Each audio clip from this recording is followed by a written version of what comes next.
Αν ήρθατε τώρα κοντά μας, να σας πω ότι συνομιλούμε με την Shirin Neshat, την πολύ γνωστή Ιρανή καλλιτέχνηδα που ζει στη Νέα Υόρκη, που είναι πια διεθνής καλλιτέχνης, γνωστή σε όλο τον κόσμο για τα έργα της, και ένα μέρος της δουλειάς της βλέπουμε τώρα στην Αθήνα, καλεσμένη του Εθνικού Μουσείου Σύγχρονης Τέχνης. Η έκθεση βρίσκεται στο 2 Αθηνών, θα σας πω λεπτομέρειες στο τέλος. Well, Shirin, let's talk about your new work, has to do with women without men, based on a novel by a writer who is also a woman and she lives also out of the country. Tell us the story.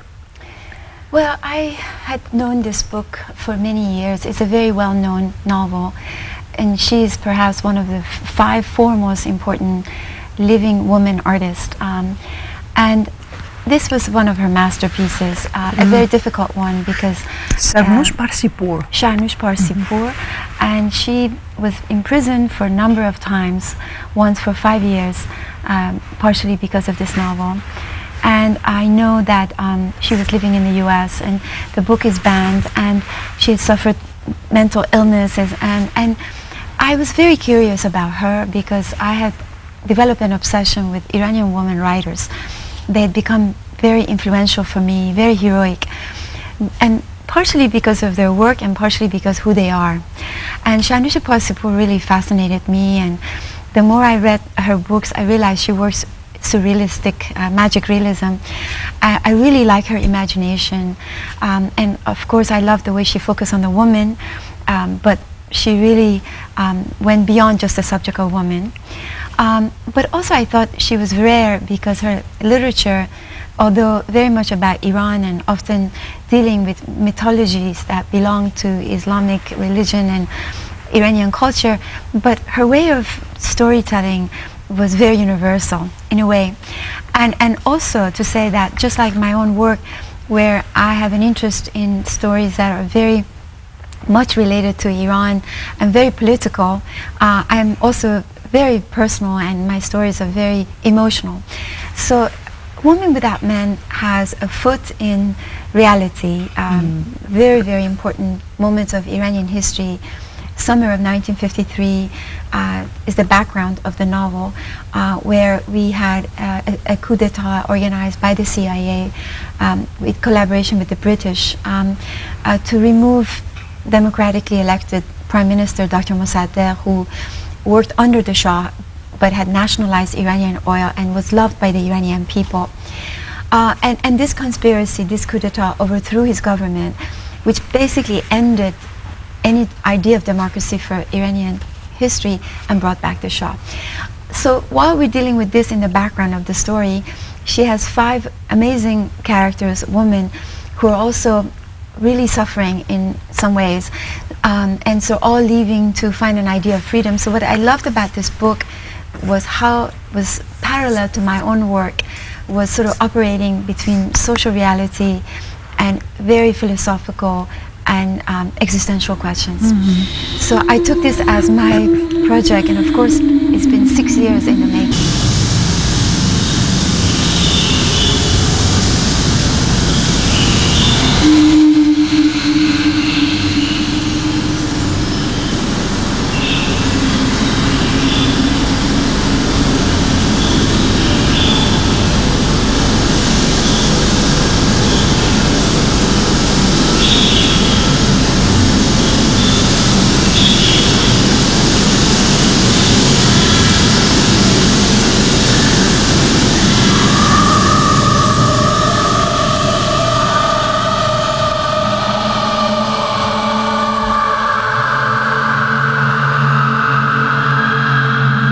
Let's start from the beginning. We have 5 women, 5 different stories, but all of them have to do with female power and powerlessness. Let's say the situation that women very often find in themselves everywhere in the world, with opposite powers in their existential world.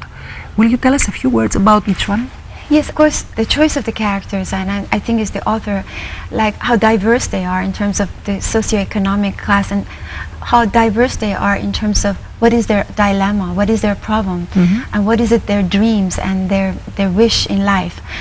So every woman begins with a very particular problem or question and has a particular journey and transformation, and I had to really work very carefully in constructing each woman's beginning and ending.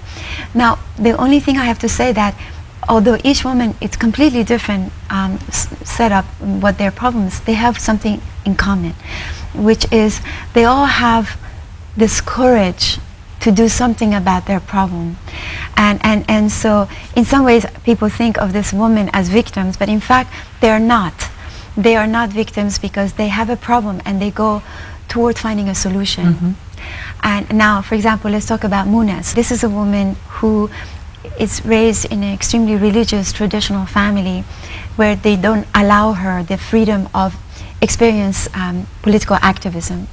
And this is a woman who's like the Jeanne d'Arc. She cares very little about her own life and interest as a woman getting married and all of this. She wants to devote herself to her country.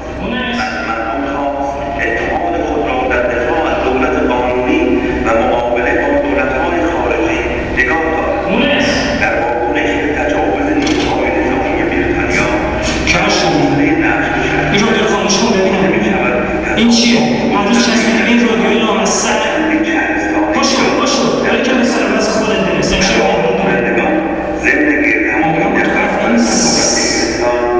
این لامصب خاموش کن. نشنیدی چی گفتم؟ آخه من از دست تو چیکار کنم دختر؟ داره 30 ساله میشه. هنوز شروع نکردی. امشب داره برات خواستگار میاد. اگر آدم بشی شاید بختت باز بشه، به خون زندگی چیزی برسی. پاشو دشور هر چه خواستگار ببرم، من نمیخوام شمار کنم. تو قرار کردی؟ من شمار نمیخوام. چه زمینی در گفتم این لامصب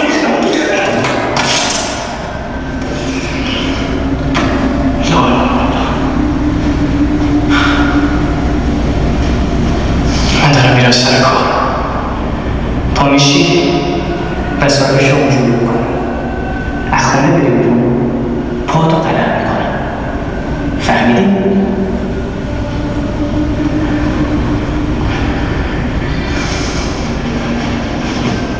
In my film, of course, I expanded the political dimension, but also I altered the character of Munis from the novel, where in the novel she's just a curious person. In my film, she becomes a political activist. Now, oddly, because her brother does not allow her to see what is going on in the outside, to go outside, so she always gets the news from the radio. And then one day, she goes to the roof and she decides that she would throw herself, she would basically commit suicide. But this suicide becomes a leap to freedom. And so, in a way, she has a resurrection. And it's a very symbolic character, of course. She experiences life through death. And then she's able, as a spirit, to move through these demonstrations and see for herself this experience of what it's like to be an activist.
kind of flying. Women are flying in a way, although they are dead sometimes, or they are lying on the floor or on the earth. And also there is another dimension of nature. Nature is so strong element in your work this time. Well, let's talk about these women, and then you explain to us about these elements. Let's start, for example, with Mahdo, where we find these elements I said before. Well, like as I explained, the book is written in magic realism style, and it was extremely difficult, of course, to readapt this into a film. And Mahdo is the most magic character. It's really a fascinating one. It's a woman who has an obsession with fertility and having many children. She just loves to be a mother. But at the same time, she's terrified of men. She's terrified of intercourse. In the novel, what she does is she plants herself to become a tree. So she becomes a tree in this orchard, eventually where the women come to me. And through becoming a tree, she hopes to have fruits. The fruits have with seeds. The seeds would disseminate and have more and more trees. So again, this goes back to the idea of fertility, nature, reproduction. Of course, I transformed this idea into my own way of making Mahdo, where her obsession with fertility is seen with this woman who's, obsessing with weaving many with yarns, sweaters, so she can have more and more children, and she's basically mad. So when we enter this garden, in a way, we are entering her universe, her mindset, her subconscious, her imagination, and her world, and her childhood. And so in this particular video, I really become extremely surrealistic, just to pay due to the nature of this character, where the other women are more and more realistic. So the female element is connected in a way with nature and with the water. Always the water is a kind of catharsis. Yeah, I think for me, is the question of transformation. When I was trying to construct the characters of this woman, again, very different than the novel, some of them. Some of them, their ending is very fatal. It's not really positive. For example, one of the characters, Farokh Lega, who comes to buy the garden, she's a very narcissistic character, very materialistic, who wants to always look beautiful and beat age and impress people with her art and just be the center of attention. But once she enters this orchard, which is a magical orchard, she meets this other woman, and she learns to have compassion and look at other women and care for other women and learn about things that are not so narcissistic. But at some point, she does that, but then she becomes bored.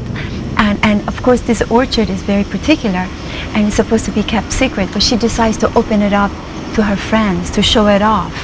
And again, to be the center of attention. The minute she does that, and she breaks the rule of this utopia, then the orchard retaliates and things begin to fall apart. Zarine gets ill and she dies. But for me, this becomes her transformation in a way that she learns that she has to look within, not without, in order to, so for me it becomes an interesting thing, because in some ways she's defeated. But this defeat makes her learn. It's a kind of a self-awareness.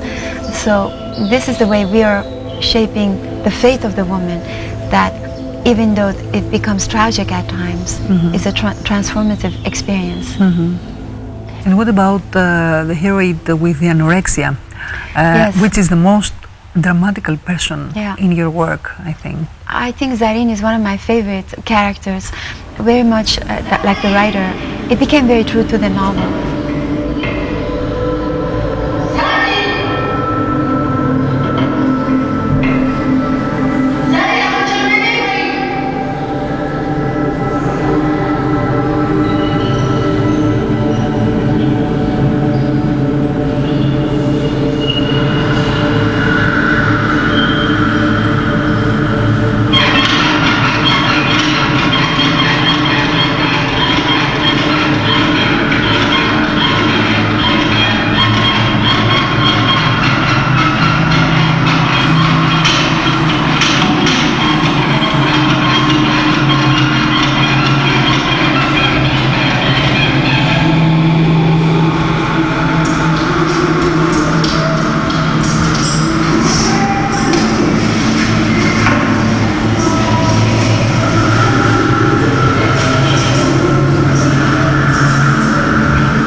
Zarin is a character who is a prostitute and who obviously has been self-mutilating herself, because often women do.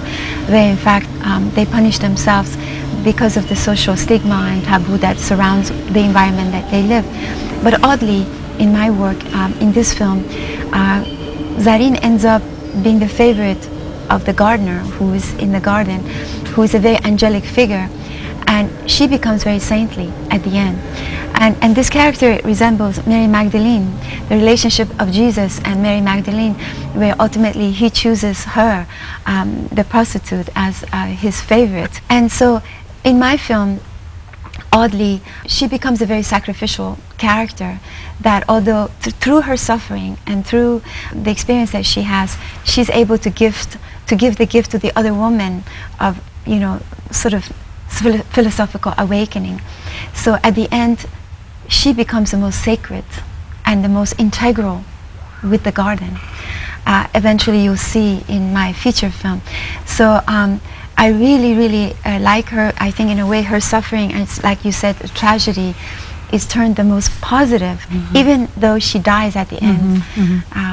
I'm explaining a little bit too much about the film. In the videos, we don't really show the entire story. Yes. We try to concentrate on just giving a glimpse into the nature of the character. Okay, we interrupt for our last time and then we come back.